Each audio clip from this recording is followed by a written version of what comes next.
What's up, you guys? Sean Ross Sapp here for the Fightful.com podcast. November 13th edition, post UFC 205. Geez, we have a lot of stuff to talk about. We have so much to talk about. Man. UFC 205, Joe. Unbelievable. I mean, it's exactly what they put ever. Go ahead. Sorry. No worries. I thought that was your intro there, but they promised New York State. Well, it left me speechless. Yeah, I mean, the UFC promised New York State that they ever sanctioned and regulated mixed martial arts, they would guarantee an amazing, big, huge, massive show, and that's what we got. I mean, I'm not gonna lie to you. I thought the show was sort of almost to the point where it was dragging on, but it picked up as the bigger fights went on until we got to the very end there, and oh my God, wow. And the last three fights were just fantastic. Well, I mean, the finishes, the show climaxed at the right points. Exactly. Hot damn, did it, man. And get this, Joe. I didn't realize this until this evening. This goes for all you people that are like, well, you're full of shit when you say you don't know an event is coming up in a week. Next Saturday, Joe, I don't know what the hell we're doing with the podcast next Saturday. I know we're going to have one. I just don't know if you'll be on it, because listen to this. Bellator, Henderson versus Chandler, 2 UFC shows, WWE NXT TakeOver Toronto, and Kovalev versus Ward are all going on at the same time. Well, one UFC card won't be, but 4 of those at the same time. The next day is Survivor Series.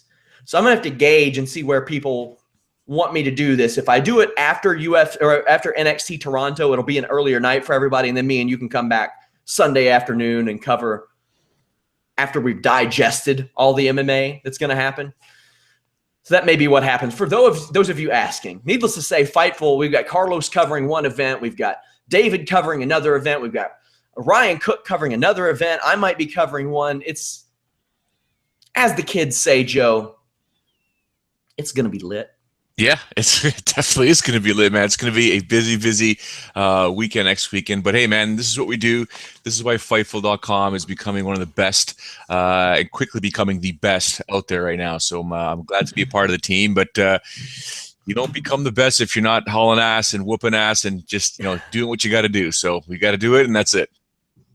Speaking of Flow Slam, or speaking of Fightful, I wanted to congratulate our boy Rob McCarran, former Fightful podcaster, host of Shake Them Ropes, for accepting a position at Flow Slam, a service in which streams our boy Matt Riddle and Evolve. I want to congratulate him. It has been awesome working with Rob McCarran. And honestly, as soon as I heard that he was up for it, I was like, well, he's getting that job.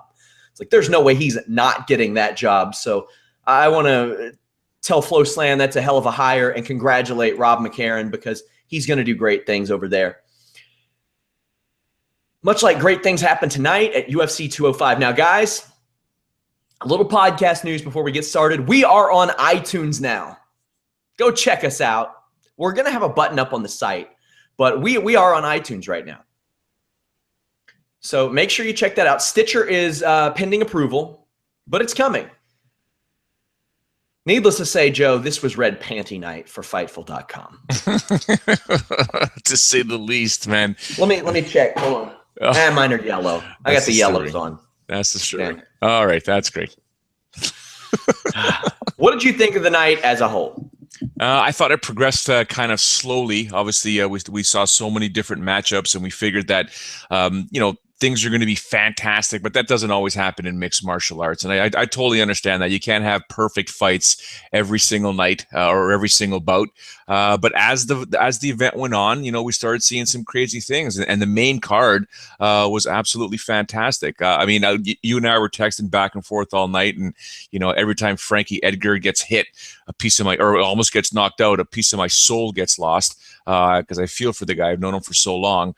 But then, just as it went on, we got into the main card, from Miesha Tate saying what she said at the end of the fight to just what happened with Romero and Weidman, and it just got better and better and better and better. And it's just, despite it not being electric from the opening bout in the Fight Pass prelims. I think the card lived up to the hype. No ifs, ands, or buts. Guys, leave us a thumbs up on YouTube if you're watching on there. Obviously, watching on the Fightful.com website helps us out a lot more. We have new forums up on the site. Check that out. We're getting them more active. But this show is one of the main reasons that Fightful.com exists. It is an event that captures the interest of both casual fans, of hardcore fans, of people who aren't fans at all. Odell Beckham Jr. was there, one of the biggest stars in the NFL. Triple H was there, of WWE fame. Gordon Ramsay was there. He might own a little bit of the UFC, though. I think he was one of the names. Conor McGregor is as good as advertised. And this, Joe, is why when people said, when Conor McGregor started this trouble with Tyron Woodley, people are like, Woodley would sleep him easily. And I'm like, no, there's no such thing as sleeping Conor McGregor easily at all. And there were a lot of people that were saying he wouldn't even take that fight. And I'm like, guys, he would take Stipe Miocic on 24 hours notice if the money's right. When he says he does not give a fook, he truly does not. It's just, he is everything that he said he would be, Joe. And that does not happen a lot. Do you remember when Roger Huerta said, I will never lose again? Yeah, definitely. He may have never won again. Yeah, I mean, Conor McGregor is just, we play off that Mystic Mac thing all the time, and he's just something else. I mean, it's the point now, is he the best pound-for-pound fighter in the sport? I was reading stuff online, is he the greatest of all time for what he just did? I mean, it's just in this short period of time that he's been on this UFC scene, he's done what no one else has ever been able to do. And you can list off so many different things from, I guess the smaller minor things to what he did to Dustin Poirier, to what he did to then bigger things like to what he did to Jose Aldo Jr., to, doing what he did with Nate Diaz, and then doing this. And then it's just like, holy smokes, this guy is something else. And I almost feel like, have we even really started? I mean, this guy is unbelievable at what he's done. And, you can hate him, you can love him, you can be in the middle. It doesn't matter. This guy, whenever he does anything, eyeballs are watching and he gets it done. Guys, if this is your first time watching the Fightful.com podcast, head over to Fightful.com. I don't want to give you any more pitches. Just do it. We got wrestling, MMA, boxing news, exclusive interviews, podcasts, all that good stuff. Sign up. It helps. Man, from the opening, this fight played out a lot like we had speculated it would. McGregor's stance gave Alvarez a lot of trouble getting inside. Couldn't happen. That left uppercut, that left straight was there for McGregor the duration of the fight. Now, towards the end of the fight, Alvarez started to see it coming a little bit more. McGregor switched up with some body kicks and some jabs.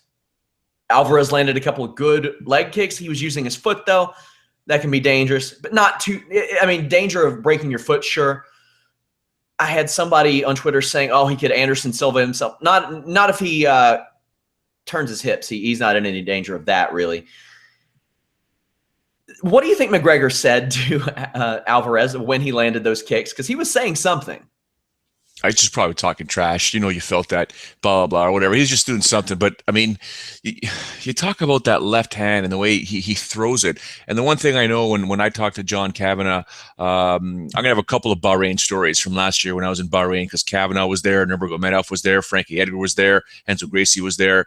But the one thing, and even talking with you and talking to other people, the one thing that Conor does very, very well, it's not just the motion, it's that people actually walk into the left hand, which makes it more powerful.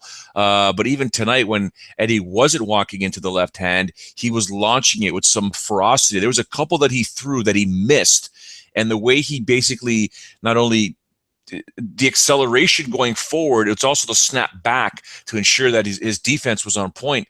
It's just something to behold. I mean, it's unbelievable how fast he can launch it and how precise it can be, and the power that he has. Remember, he is the 145-pound champion as well. He stepped up a division at 155 pounds, and he was much, much, much larger than Eddie Alvarez. That's crazy.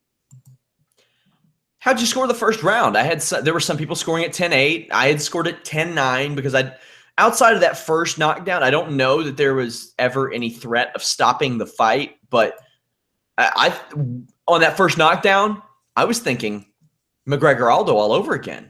Yeah, no, I scored a 10-8. No ifs, ands, or buts, 10-8, because the way I saw it, I mean, the fact that John McCarthy did his best Carl Lewis, Ben Johnson, Usain Bolt sprint, that thing was about to get stopped. That thing was about to get stopped. So instantaneously, 10-8, in my opinion, even if John didn't do that. The fact when somebody gets dropped like that and you can see his eyes rolling back, that's a 10-8, man. That fight could have ended at any time, in my opinion. I mean, it is subjective.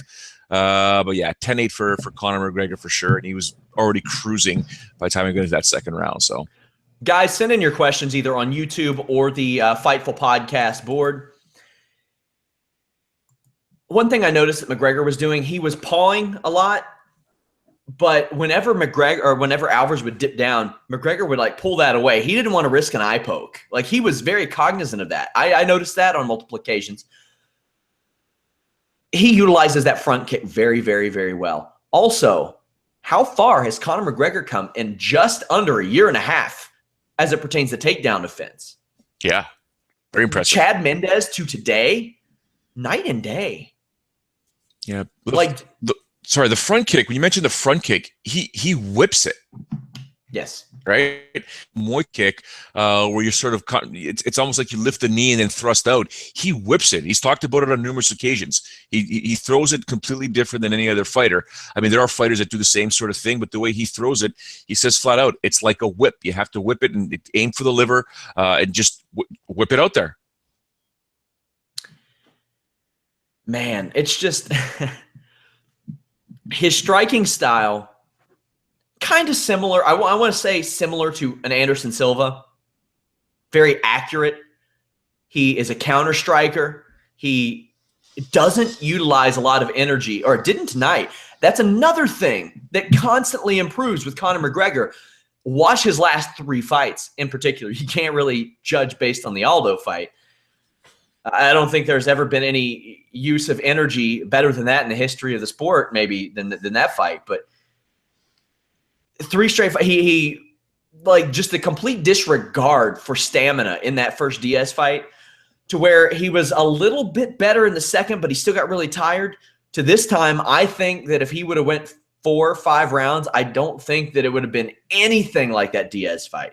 Mainly because he didn't have somebody pressing the action, because every time Alvarez did, he would make him pay for it. He would make Alvarez pay for it. So, and I thought that sustained for this length, he looked as good in this fight as he has in any fight, Joe. Yeah, I mean, if you look, I mean, the first Diaz fight, you're right. He just completely disregarded the fact that it was a 25-minute fight. You got to be smarter than what he did in that fight there. And the second fight, obviously the leg injury hampered him big time. He did go the distance though, but in this fight here, yeah, his energy consumption was basically, or his energy output was far more calculated. It was more reserved, and just explode when you have to explode and land when you have to land. So it's a 25. This thing could have gone 25 minutes, and he was ready for that. But obviously, with that precision and what he was doing and the way he was landing it, it's just, again, it just boggles my mind that he was able to land it the way he did against a guy like Eddie Alvarez. I don't want to hear anything from anyone that Eddie Alvarez was old and he's getting old. He's not, man. He was the world champion. He did what he did to Rafael dos Anjos in spectacular fashion. Conor McGregor just seems to be on another level. It's just, it does what he does. And the pawing thing, I like when you mentioned the pawing thing. I know a lot of guys that do that in training. It's more of also a timing thing, just to see what the reaction is. They use it sort of as a feint, but the pawing is also, let's see where your timing is at. And they count, and then they go out on the offbeat to land. So, yeah, it's just the guy's on something. Just, it's unbelievable, man. Leading into this fight, over the past year, McGregor had sold 4.6 million pay-per-views. Now, here's what's even more impressive. That doesn't include the fights ordered on YouTube, on UFC.tv, on the PlayStation Network, on Xbox Live, anything like that, on Roku, whatever the hell else they sell on. Just your traditional pay-per-view services. You add those in, It's a hell of a lot more, at least by the surveys that I've conducted and that we've had conducted, a whole lot more. What do you think this pay-per-view does, considering that 194 did 1.4 million, 196 did 1.6 million, 202 did 1.65 million? I think this one will hit 2. I think it will too. And by all accounts, 196 and 202 very well could have with those additional buys that I mentioned. Now, there was talk of Conor McGregor making a big announcement. Now, the speculation has been running pretty rampant that his girlfriend is pregnant. He didn't announce that. Instead, after the fight, he says, I would like to sincerely take this time after starting all these fights with everybody to say I apologize to absolutely no one. I think it was effing no one. Yeah, he said he dropped some F-bombs for sure. He did. He's just something else, man. He's just something else. He just doesn't care. It was a running joke after the pre-fight press conference at one of the places that I do business with.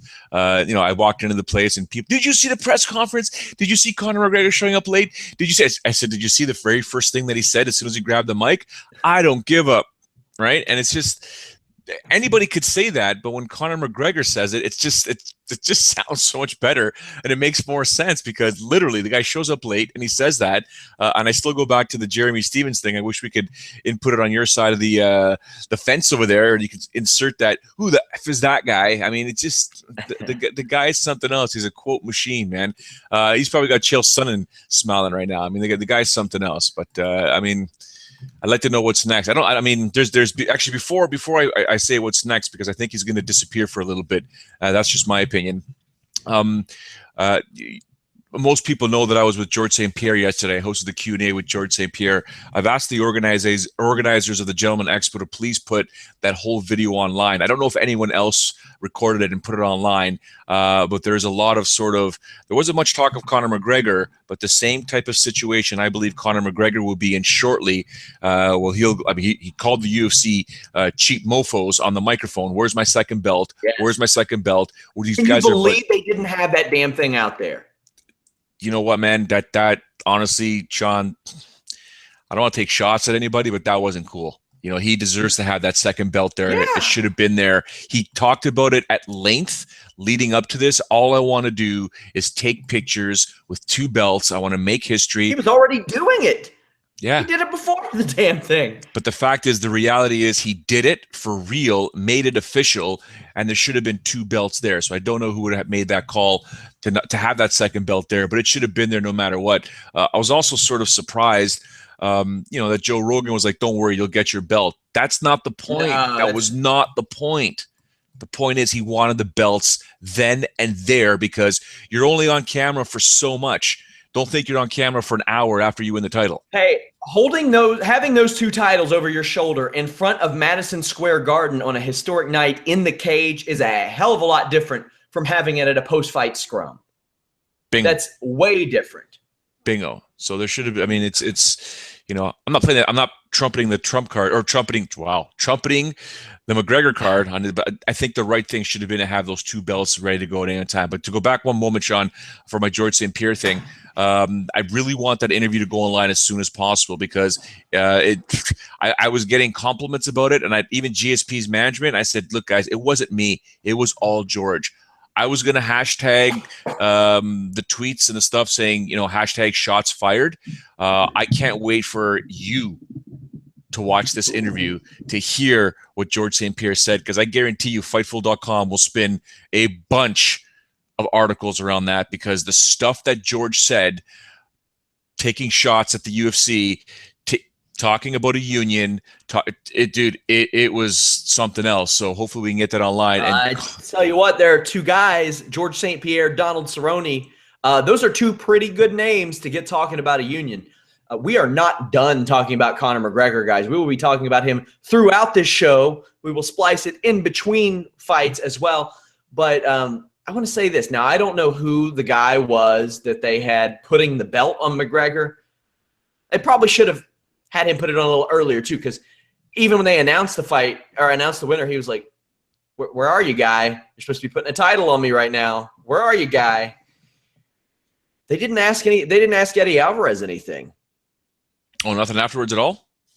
Nothing. Yeah, I think Eddie was in a pretty bad mood. He said something to Conor afterwards, and Conor was like, dude, come on, man, really?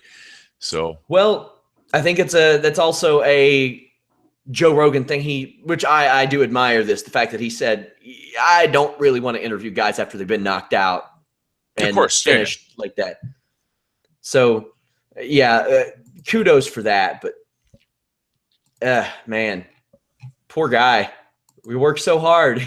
There was a period where Eddie Alvarez, you really didn't know if maybe he would ever fight again because of the Bellator situation. Yeah. And the contract. And he sat out for a long time. And then he ruined Bellator's plans. And then, there was a lot of stuff going on there. And he fought and he got the title. And as one of my teammates, John Kessel, was saying tonight, he really got that. He was lucky to get that title shot because Khabib had been hurt and Ferguson had just got hurt. And Nate Diaz was off dicking around with Conor McGregor. And what else was there? Michael Johnson hadn't started his resurgence. And Edson Barboza just wasn't quite there yet. Donald Cerrone had just lost. So there were a lot of guys who had taken themselves out of contention. Conor McGregor took himself out of the equation by losing to Nate Diaz. So the fact that he was able to get that title shot in July was, I don't want to say lucky. It wasn't lucky, but it was a very fortunate set of circumstances for him. And he proved a lot of people wrong. Now, as I watched that fight today, that Dos Anjos fight with Alvarez, I watched how many shots it took to stop Alvarez or stop Dos Anjos. And I was like, man, Conor McGregor can take a punch way better than Rafael Dos Anjos can. And it took over a dozen of those punches to stop Dos Anjos. If Conor McGregor has that type of opportunity, he's going to land a counter shot and win. Well, he didn't need it. He didn't need to weather any storms. He took some hard punches from Eddie Alvarez and just pushed forward. Yeah, he's got a chin. Not the greatest thing to absorb as your career goes on, but the way, like I said, his movement and the way he's able to counter, he's just something else, man. The guy's just fantastic. Let's not kid ourselves. I mean, I haven't looked at the pound for pound list in a while, but he's got to be number one, man. How can you make the argument that he's not number one? So as I mentioned, we'll be taking your questions throughout the show, talking a lot more about Conor McGregor. But let's talk about the complete shit show that was the announcement of the co-main event. So Wonderboy Thompson and Tyron Woodley had a fantastic fight. Just an awesome fight. First off, I want to ask, how'd you score it, Joe? I scored it 48-46 for Woodley. I scored it 48-47 for Wonderboy. The fight was a majority draw. However, Bruce Buffer, not only did Bruce Buffer run out of the cage before announcing it, I don't know if it was because the mic went dead or anything, but that should have given people ample time to figure this out. I don't know if it was the New York State Athletic Commission issue. I don't know if it was a Bruce Buffer issue. I don't know what the hell it is, but they announced it 47-47, 47-47, and 48-47 Wonderboy. What was that? Or Woodley. It was for Wonderboy. Woodley. Sorry. Woodley, yeah. 48-47 Woodley. And they announced that as a split decision win for Woodley. It was not. That, my friends, is a majority draw. For those of you who don't watch a lot of MMA, if something happens on two scorecards, that's it. That's what happens. That's what it's taken it. This was a majority draw. Now, you could always make the argument, well, Woodley won on more scorecards. And you know what? In this situation, I wouldn't be opposed to that. In the event of a majority draw, I wouldn't mind the fight going to the guy who won on one scorecard. I think that's more than fair, to be quite honest. However, Woodley got kind of a little moment taken away from him, just snatched out of his grips. Bruce Buffer re-announced, and they did the double hand raise thing. What did you make of this whole, just really a shit show before we get into the fight? Well, that's a massive fiasco. I mean, well, I'm not going to lie to you. When they said 47-47, 47-47, I think it was 48-46, if I'm not mistaken, for Tyron Woodley, I said, how can it be for Tyron Woodley? That's a majority draw. That makes absolutely no sense. But then I started second guessing myself, and I quickly started searching my files, going, let me look at these scorecards again. Hold on a second. Two of one is one and one, and I was like, wait a second. I know it's a majority draw. Let me check. And then I texted you right away. I'm like, dude, this is a majority draw. This is not a victory for Woodley. So it's two things I can say. Not only is it a big fiasco, and I guarantee you it was, well, I shouldn't say I guarantee you. With Big John McCarthy being there, he probably was the one that caught the correction. Because this is what he does when he's not reffing and at a school. He is teaching MMA judging and MMA refereeing through the command course. So the fact is, A, either the commission screwed it up, or B, Buffer screwed it up. So one of those two, or both, because there's no, well, you have to look at Buffer and say to yourself, dude, what, you can't read that as a majority for Tyron Woodley. There are two draws, two scorecards are draws. That is a majority draw. You got to question it right away if they're telling you Woodley won. Well, no, Woodley didn't win, because according to the Unified Rules of Mixed Martial Arts, two draws and one victor is a majority draw. So just a fiasco. But yeah, we can start talking about the fights. So this is not the first time it's happened either. This happened to Ian McCall and Demetrius Johnson in their first fight, only it wasn't corrected in the cage. Nobody knew. The people left the arena and didn't even know. They had no idea that the fight was a draw. They thought Mighty Mouse Johnson won, and really he probably should have won that fight. But nobody knew until the press conference. But man, that can't happen. This fight was the best and worst of both men. Woodley was gassing after his flurry. Like you even said it to me, Joe. You sent me a text. He looked tired. And it's so funny that Woodley he's often compared to Machida. And they fight so similar. Like inside the cage, their successes also come when they're aggressive. But a lot of times they're not aggressive. But when Thompson got aggressive now with the rare occasion that, outside of the rare occasion that Woodley would counter and just club him, he would find a lot of success. At one point, I thought that Thompson actually prevented a 10-8 round by gaining top control for the last minute and pounding away. But I thought Woodley had that fight finished. That was very close to being finished. And I feel like maybe, if he wasn't as tired, that fight would have been over. By the way, guys, we will be bringing you any news from the press conference if it starts. But needless to say, I'm not convinced Conor McGregor is going to be on time for it. So we decided to go ahead and get started.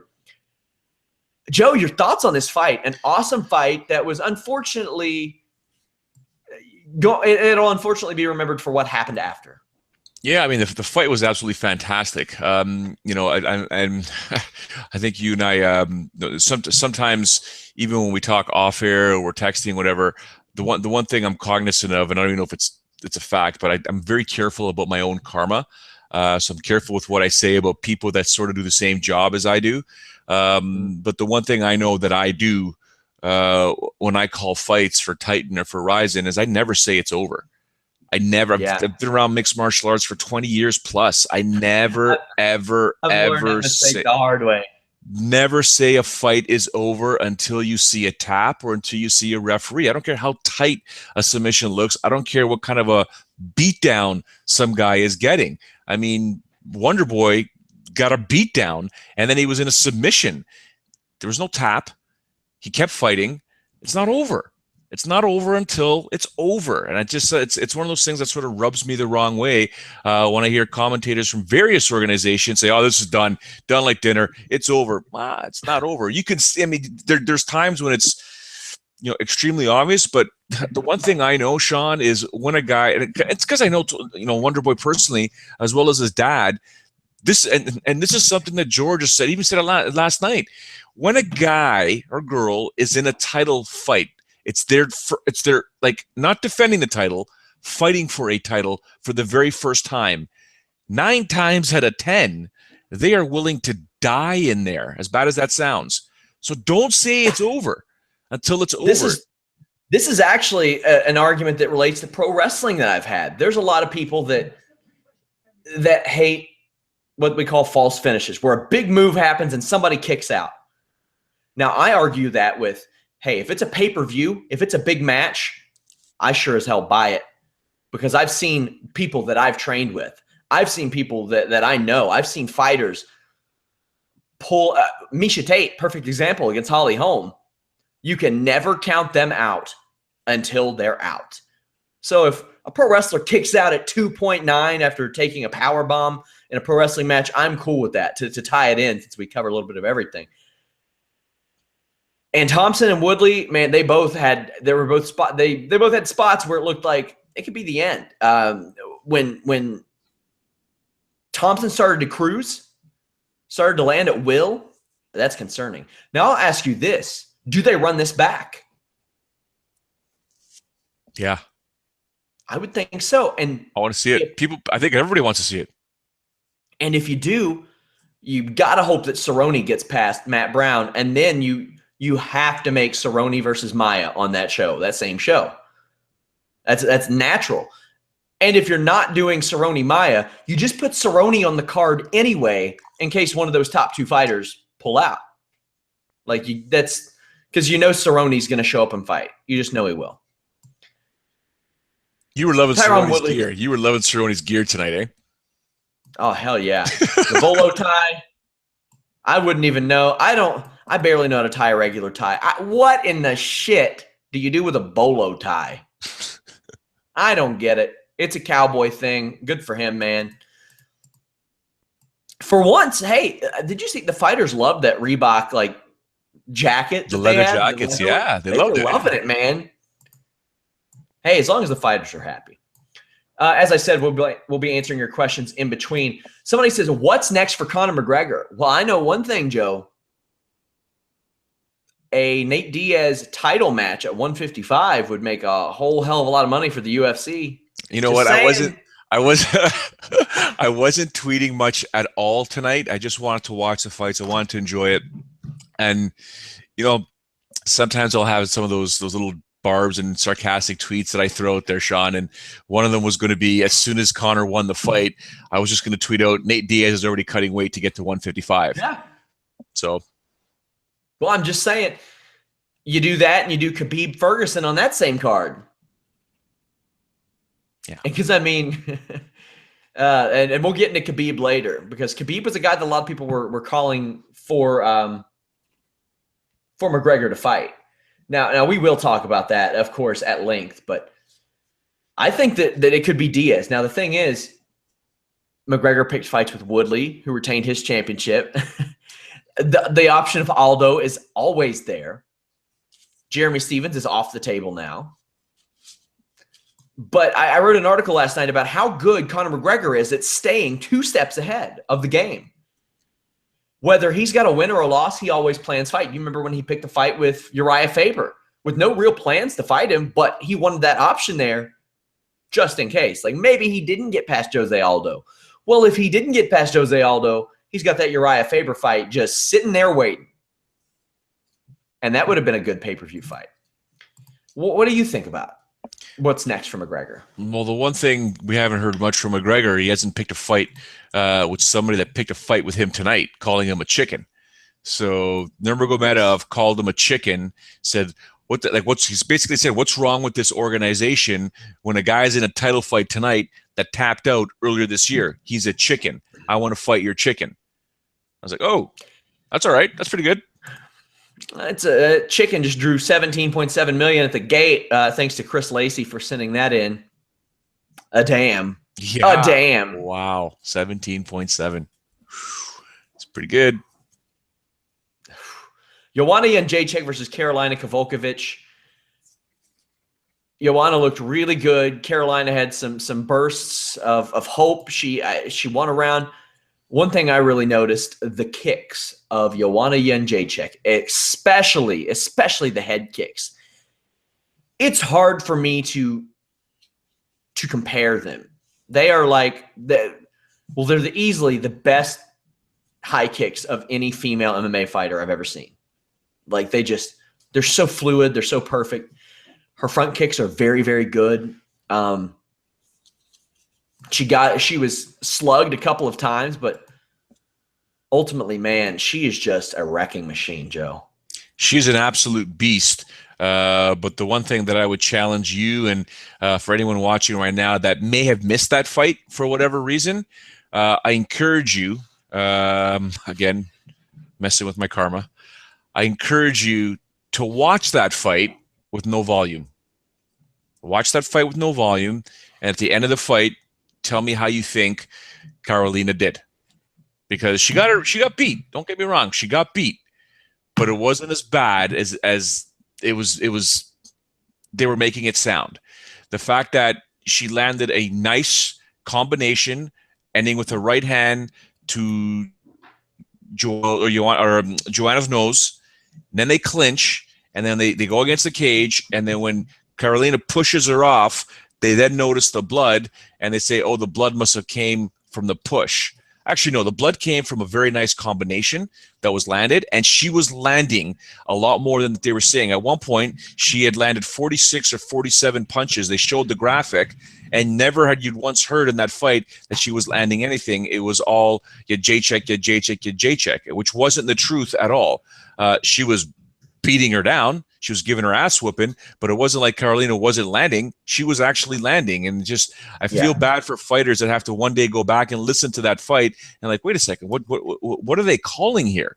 I mean, that's just not fair. That's why I'm as cognizant as I can be whenever I call fights that the two people that are in there are one day going to watch this, and I don't want them ever to rip me apart. I want to be as fair as possible, unless there's times when they're not doing anything and it's just like, what's going on here? Like, guys, like, or girls, like, you got to fight. But other than that, I mean, yeah, she got beat down. Joanna's just that great. She's amazing. Her technique is ridiculous when she starts teeing off. At one point, she was playing with her, Sean. I was like, oh man, this is not good. But she got rocked. She got hurt. I mean, yeah, Carolina got hit with a lot, but who's the one that looked really bad after the fight? Who's the one that almost had the fight lost? You know what I'm saying? Like, yeah. And then all of a sudden, oh, Carolina's great. She's doing good, blah, blah, blah. Come on, man. Show her a bit more respect, please. What's left for Joanna in that division? She beat Cavil Kovitch. She's beat Gadelha twice. I think she beat Esparza, right? Yep, to win the title. She beat Esparza. Namajunas, I don't think Namajunas already lost in a title fight and just can't piece the wins together to get back there. Now, I guess, it was a split decision loss to Carolina. So if Rose Namajunas were to win a fight, you could arguably say give her the title shot, especially considering she's one of the more years in that division. I would be okay with that, especially if you're struggling to get a contender for Joanna. Well, who else is there? Jessica Andrade. She's only won 2 fights in that division. I'd like to see her win one more. Tecia Torres, Joanne Calderwood, Paige Van Zant, Valerie Letourneau. She already beat Valerie Letourneau. Yep. But those girls, they got to win the fights to get there. And Paige Van Zant's a long way away, although I don't think she gets the credit that she deserves, by the way. I think she's a much better fight than when people compare her to Sage Northcutt, it just infuriates me because all things considered, I think that Paige Van Zant, pound for pound, well, in her division, way higher up on the totem pole. Obviously, she's a ranked fighter, but not a bad fighter. I think Paige could beat a lot of the girls in the top 10. Where do you think Joanna goes? Alexa Grasso's on the come up for sure, but that'll be a while. That'll be a while. I mean, there's no one in on the horizon just yet. Like, they've got to really not clean up the division. There's got to be some fights that got to be put together. I almost feel like ASAP if you want to see Jacek back in the octagon again. I mean, I think she did say she's going to take some time off anyways. She did just move to Florida. She's with the Marion Top Team, so she'll be getting her training in. But in terms of a challenger, I think she has to, eat, move up to 135. That's what it almost feels like. I mean, or come up with a 125 division. But other than that, there's really nothing for her, in my opinion, in the very near future. These ladies got to someone's got to start standing out. And I think, Grasso is going to be one of them. It's going to start coming up real soon, but you can't just give it to her just yet, in my opinion. She's got to win at least 2 fights to get up there. You know what I would suggest in the meantime? Joanna versus Shevchenko at 125 sounds like a lot of fun. I can dig that. let the strawweight division sort itself out. If Joanna gets beat by a much bigger fighter, there's no shame in that. I'd be okay with that. So, has Shevchenko fought at 125 before? Let me look. I think so. Yeah. If not, she probably should. Yes, I mean, just looking at her, like, I mean, just on the surface level, I think she could make 125. So yeah, I think you're right, but I don't know if she's actually competed at 125 pounds. Yeah, I don't know if she has either.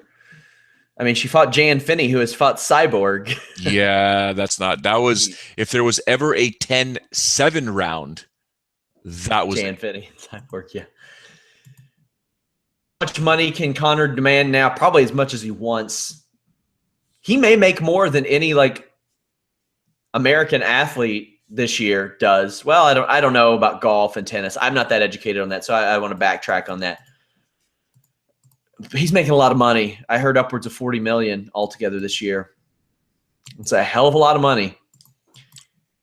Well, according Weidman, before you go on to Weidman there, just to go back to, how much money can he make, or should he make, or will he make? God, Sean, you are going to love this interview. Some of the stuff that George was saying. He's like, why would I come back? He goes, you look at all the other pro sports from NBA, NHL, NFL. The revenues, or the revenue split between the players and the associations, is sometimes around 50-50. He goes, I'm not coming back for 8%. I was like, whoa. Yeah. And now you got Conor McGregor making this kind of money. And if he realizes that he's only making, quote unquote, 8%, how much more can he actually make if he was actually getting, quote unquote, 50% or 50-50? Yes. So, sorry, go ahead. You can go, I guess, to the Weidman-Romero scrap. Weidman-Romero. Okay, so this fight was not like exciting by any means. Chris Weidman looked in control early on. By the third round, it was a toss-up. And then Yoel Romero landed this flying knee that opened up just a disgusting hole cut. I would liken it to like if you had a full gallon of milk, you were to stab it, and just milk would pour out. That's what this cut from Yoel Romero did to, or the cut on Weidman's head did. It was sick. It was gross, and you can't deny Yoel Romero anymore. He's earned that title shot. Now, I don't know how long it'll be until Bisping gives him that title shot. He has an orbital injury. But yeah, this is sick. All I got all night when Romero won, and people watching can go to Fightful.com, go to my article, and I kept getting texts. I got texts from Mexico. I got texts obviously from Canada, from the States, from overseas, asking me about Romero, saying, how did you know?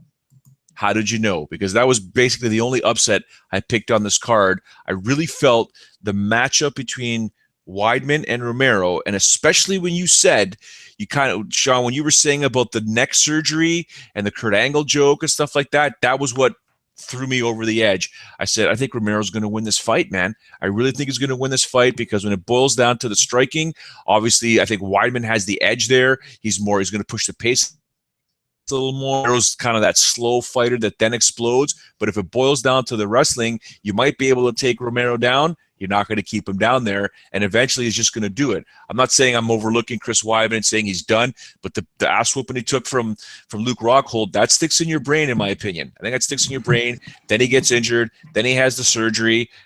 I saw that coming, man. I didn't see it coming. I felt like something was up in this fight. I didn't like this matchup. Even one of GSP's manager / handlers / financial guy was like, how did you know, dude? Like what? Because we were ripping each other all day based on some of the picks that we had on this card here. Something was there. I thought Romero was going to be that guy, and he did it. I think he gets that title shot. I'm also not too sure that Bisping has an orbital injury now. Again, based on what George said last night. Sean, you're going to love this interview. He does. I mean, what does he say? Tell me what he said. George flat out said he was training for the Bisping fight up until yesterday. Really? Up until yesterday. Dude, when we were in the green room, and when he got up, when he saw me to come and shake my hand, this guy was ripped. He didn't look like he was not training. Like, he's always in good shape, but when he's in training shape, he just looks different. You could see the cut in his jaw and stuff like that. He was ripped, and he flat out on stage explained everything. He was ready to go, and it was yesterday or today. No, so it was yesterday or the day before where he finally said, that's it. The fight in Toronto is not happening. So he was ready to fight Bisping up until yesterday or the day before. So I don't know that Michael does or doesn't have an orbital injury. I should probably confirm that with some people that I know him, or I can just find out from him. But yeah, I don't know how long he's going to be out for. I'm not impressed with Michael, giving the finger and double fingering like that. I mean, there's other ways you could do things, but I guess if you want to sell a pay-per-view or set up a fight, that's something pretty good to do. But yeah. All right. What did you think of the fingers and stuff like that? I was cool with it. It's Bisping. Okay. The steroid motion, I mean, there's always speculation with Romero, but he was clear to that. There's no proof. He's been tested 15 times this year. 15 times. Dana White says at the post-fight presser that UFC 205 broke the company's pay-per-view record. This would be the third time this year that Conor McGregor has done that. Third time this year. Unbelievable. Unbelievable. So it's going to be Romero Bisping, it appears.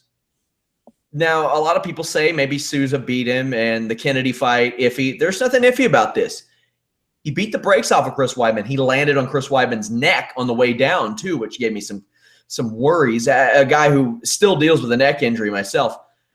The angle. Go watch that again, guys. The angle in which Romero landed on that neck. Gross. Souza beat who? That Souza beat Romero. No, did Romero beat Souza?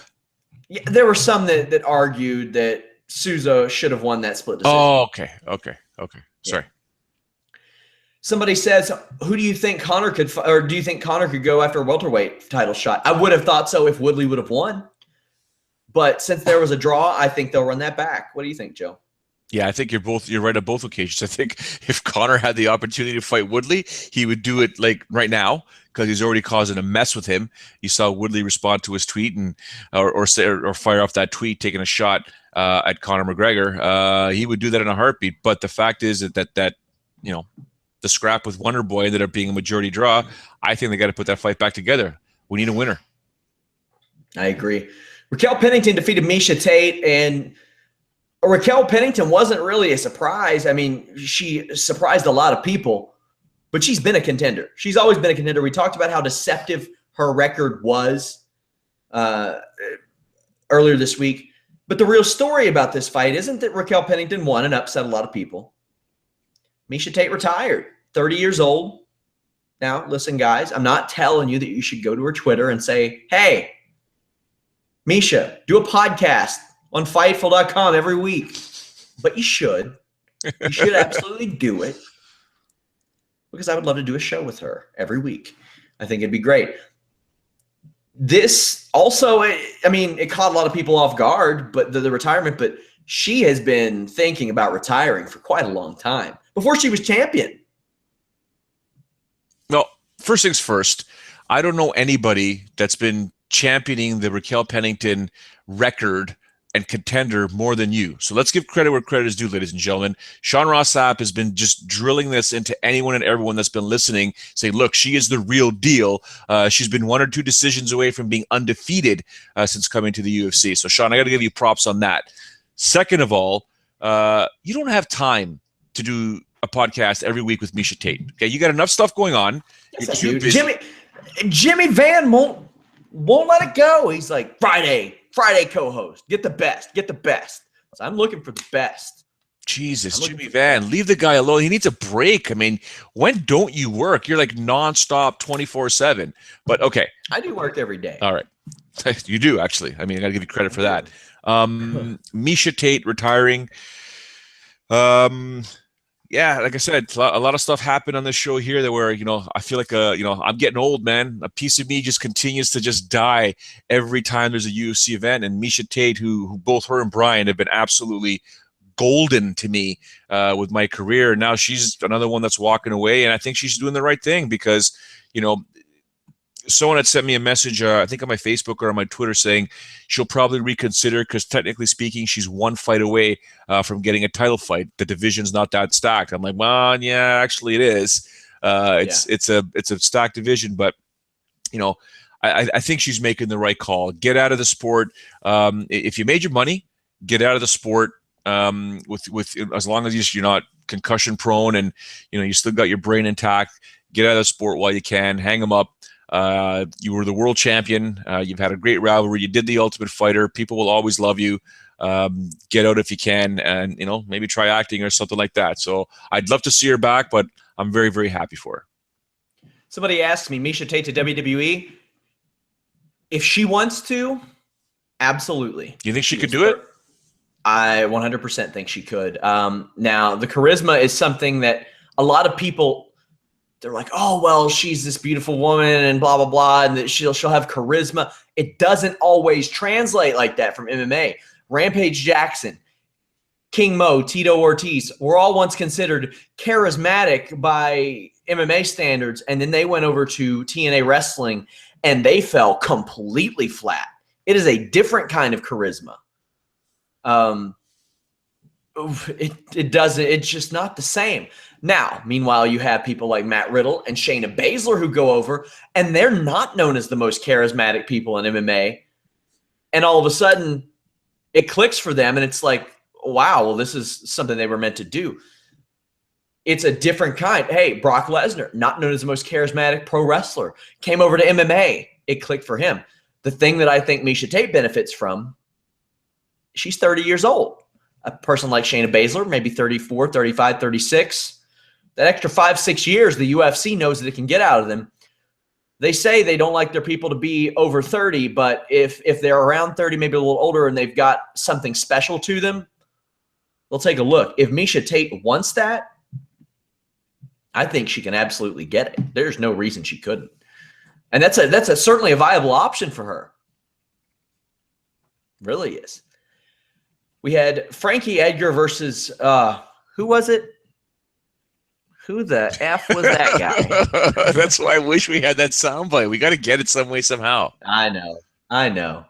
Well, Jeremy Stevens had 3 rounds to knock out Frankie Edgar. He didn't do it. Not many can. And Edgar's very much in this Faber situation where he's not knocking off the top guys per se, and but he is knocking off the contenders, and he knocked off another one tonight in traditional Frankie Edgar fashion.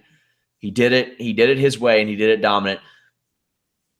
Now, a lot of people, they're talking about the McGregor thing, and I'm like, man, that reach advantage that I saw, it's even more of a factor if he faced Eddie or Frankie Edgar. So, man, I don't know, but your quick thoughts on Frankie Edgar, Jeremy Stevens. I think I'm officially done watching Frankie Edgar fights. I can't watch them anymore. I can't. It's heartbreaking, man. When I see him get dropped like that, I just kind of like, no. Because we're talking about our families and our kids all the time and stuff like that. And as he said, it wouldn't be an Edgar fight unless he got dropped. I know, but I can't watch it anymore, man. A piece of me dies. My soul gets taken from me every time he gets dropped in the octagon like that. And I'm like, oh my God, he can do it. Yeah, I know he can do it. He's done it 1,000 times before, but eventually he can't. And I don't think I'll ever be able to stomach seeing Frankie get knocked out and finished. So I tell you though, man, Jeremy Stevens landed a whopping punch. He's raring to go. He's always had the power. But good on Frankie for recovering.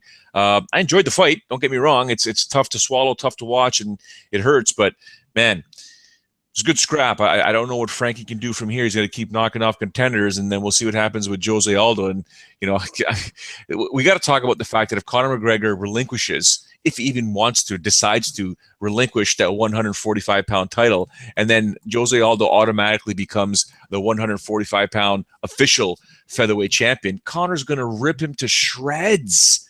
That's a fake belt. That's my belt. You're fake. Conor's got fights everywhere. Oh, we've got a hot rumor right now. There we go. A hot rumor. Now, this is not confirmed. Okay. No, it is confirmed. Ooh. White says about McGregor, I'm not supposed to bring his belt. He's supposed to bring his belt. So we took Woodley's belt and gave it to Conor. Oh, boy. Oh, boy. Oh, my God. So hold on. It's absolutely crazy. It is crazy. But this is why I've always championed the fact I cannot, no pun intended, I cannot. Yeah, go ahead. You know what's even funnier about this? What's that? In the past few days, well, okay, in that cage, Conor McGregor was holding belts that on Wednesday belonged to Tyron Woodley and Eddie Alvarez, because Eddie Alvarez and Conor McGregor's titles got switched at the press conference. Correct.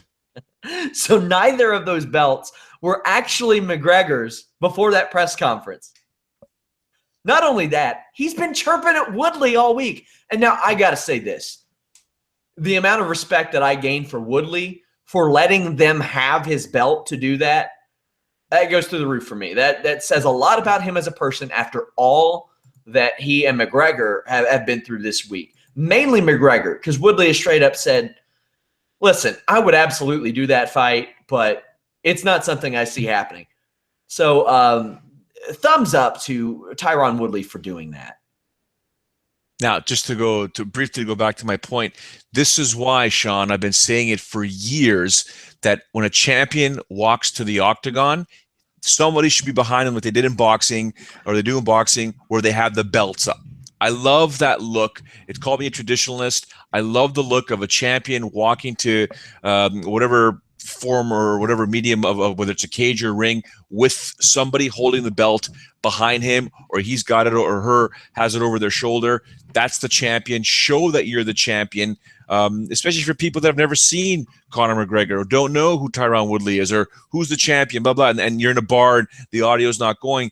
I absolutely love the look of a champion, somebody behind them, someone from their entourage with the belt. If that would have happened tonight, this whole thing with Conor McGregor, Tyron Woodley would never have happened. Another thing from the press conference, Tate refused to go to the hospital. Dana White says he tried to get her to go, and Tate said, "Fuck you, I don't work for you anymore." Oh, hey, how are you? Wow, okay. But listen, hey, Miesha, you can work for Jimmy Van, Sean Ross Sapp, the good people at Fightful.com. If you want to go to the hospital, you can go to the hospital. Listen, we won't make you. I think you do a great show. I may or may not have reached out to her this week already about a podcast. May or may not have. Ari and Dana White also going to Russia in the next few weeks. Yeah, guys, this show is running a little bit later than usual. Sorry about that, but we're wrapping it up soon. They're going to try to do a show in Russia. So I guess Dana White's pretty happy that the Putin-Trump relationship is smooth sailing. Did they talk to Nurmagomedov about it yet? Oh, they should. No. Khabib was screaming at Dana White between rounds against Johnson, screaming, "Give me that fucking belt." Damn. Well, speaking of, boy, there's a lot of question marks around Khabib Nurmagomedov after his dominant win over Michael Johnson. Now, for the first 2 or 3 minutes, Michael Johnson wasn't doing too bad on the feet. He was doing very well. That's always been the concern about Khabib Nurmagomedov, is how he can take things on the feet. It wasn't that good. It looked pretty rough. And I always thought that was Michael Johnson's best shot, was to land a big punch, not to pick him apart, because that leaves Khabib too many openings to do exactly what he did and take down Michael Johnson. Now, the things that Khabib Nurmagomedov was doing to Michael Johnson on the ground were things that you don't see top 5, top 10 fighters doing against low-level UFC fighters, much less another top 6 fighter who can wrestle like Michael Johnson can. He was doing like arm-in mounts. He finished him almost mercifully in the 3rd round with a double wrist lock. Like he was just like, him and Big John like colluded. They're like, let's get this guy out of here, because he's not giving up. And also much respect to Michael Johnson for that. Were you surprised by the outcome? Nope, not at all. And I told you heading into this fight that, I understand why people have Tony Ferguson as the #1 contender. May not now. Khabib Nurmagomedov, I Told you. I said, you tell me, Sean, after this fight, will you change your mind? Is Khabib Nurmagomedov the number one contender, or is Tony Ferguson the number one contender? I know you want to put that fight on. You want to put those two guys to determine who the number one. Yeah, it'd be fantastic. But I'll tell you this: Johnson was landing some nice strikes in the opening minutes of that fight. But once Khabib gets on top of you, man, it is different. I'm telling you, I have seen Khabib firsthand in training. When we were at Bahrain, we were at the Prince's compound, and he was there, and Frankie was there. I told you the names of Renzo Gracie, Kavanaugh was there, and I got to tell you, man, Khabib Nurmagomedov is a bad man. His technique, his skills are something else, and when he gets a hold of people and he gets on top of them, it is more than a maul and brawl, man. This guy just fierce. And now we're talking about what Johnson did to Nurmagomedov. Oh, man, if Conor McGregor lands one of those punches on Nurmagomedov, I don't know, man. It can get real ugly. But he called him a chicken. So let's start. I want to see the fight. Done. So that's another big question. Here's the way I see that. If Khabib gets on top of you, it's probably a matter of time, no matter what. However, the glaring weakness that I saw in Khabib Nurmagomedov tonight was him on the feet. Conor McGregor, if that's Conor McGregor in that cage and he's got 2.5 minutes before he's taken down, I'm sorry, but I don't know that it'll last that much longer with Khabib's striking skills, because his striking skills as compared to an Eddie Alvarez, we're talking like a first grader against a senior in high school, because Khabib does not have it on the feet like that. He doesn't.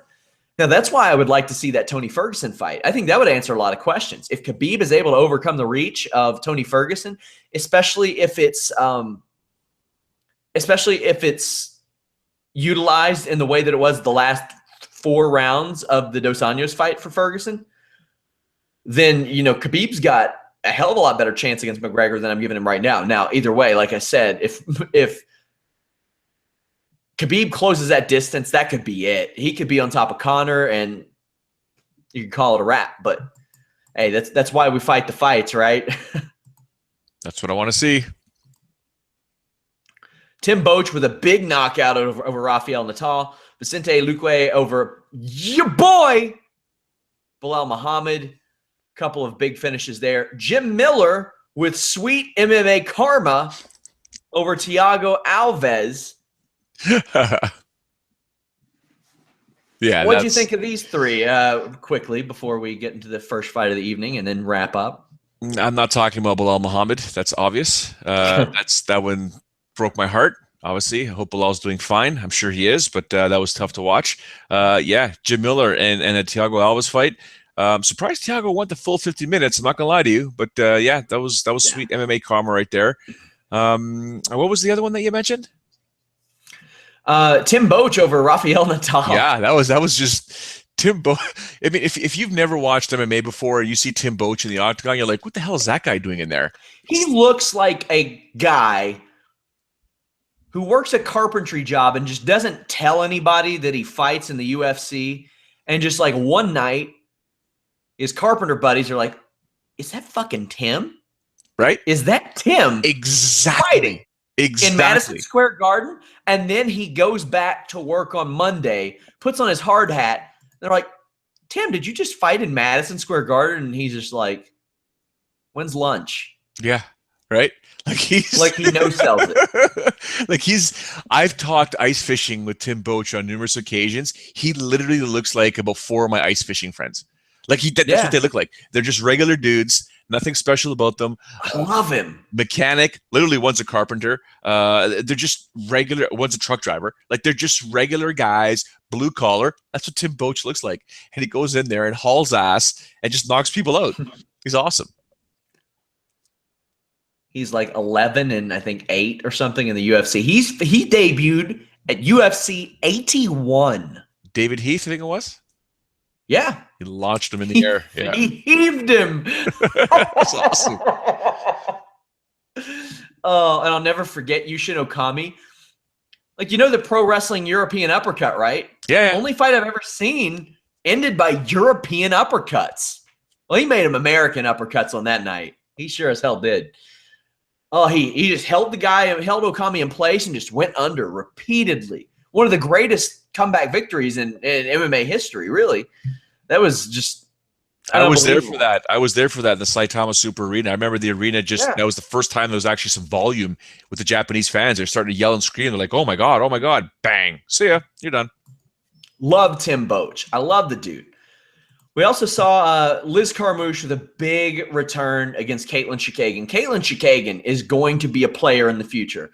I friended her on like Facebook in February of 2014. I think she was 4-0, 5-0 as an amateur, and I saw one of her fights, and I was like, this is a girl to watch for. This is one we need to keep our eye on. Since then, she racked up another amateur win, and then 8 pro wins, and then became the first person to make the walk at Madison Square Garden in UFC history.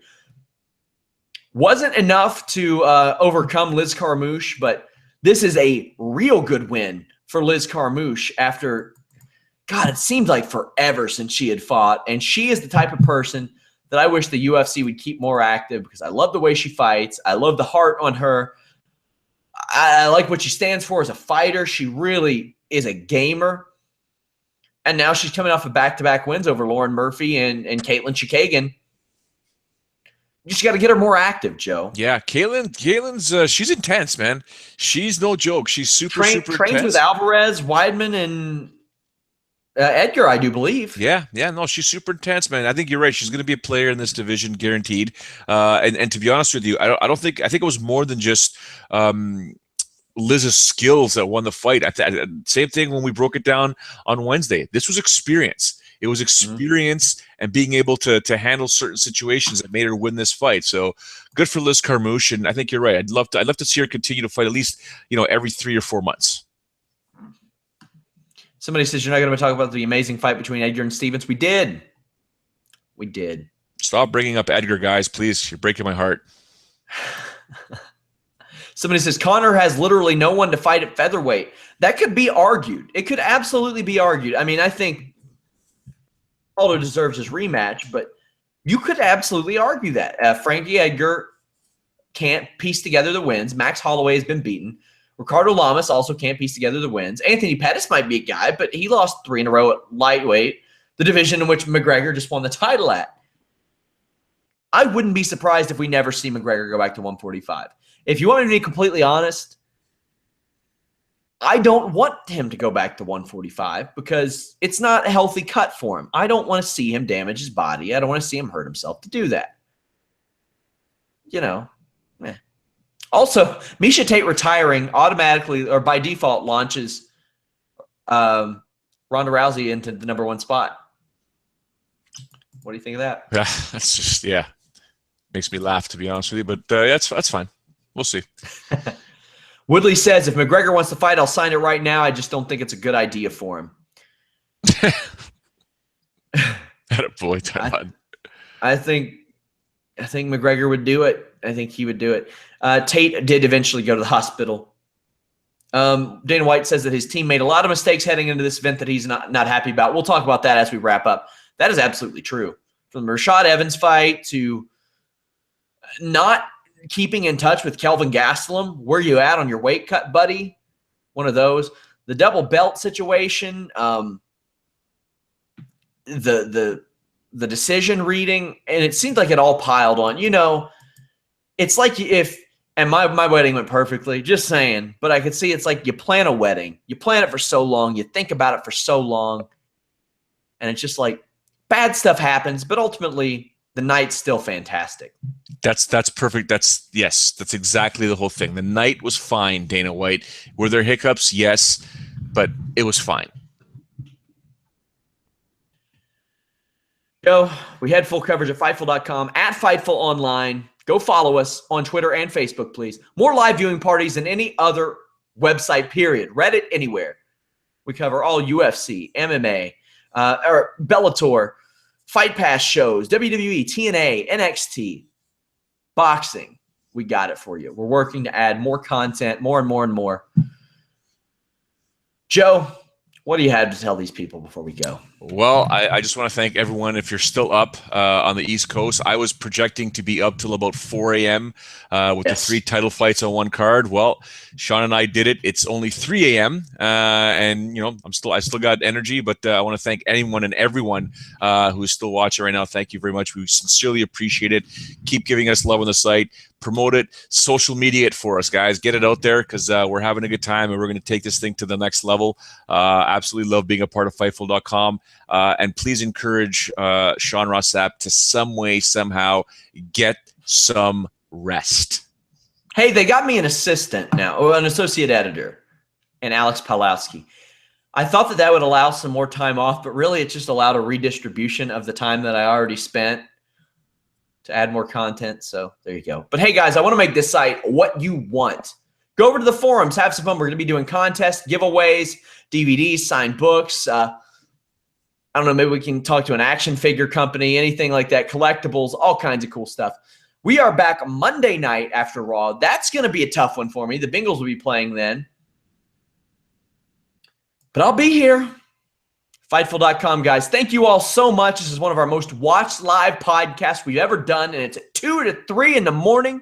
Like I said, next Saturday we will be doing a podcast, but it will likely be covering the NXT Toronto show. Then I'll probably do one with Joe that Sunday afternoon if he's around, and then we'll do one after Survivor Series as well. Guys, thank you all so much. Until next time, we're out.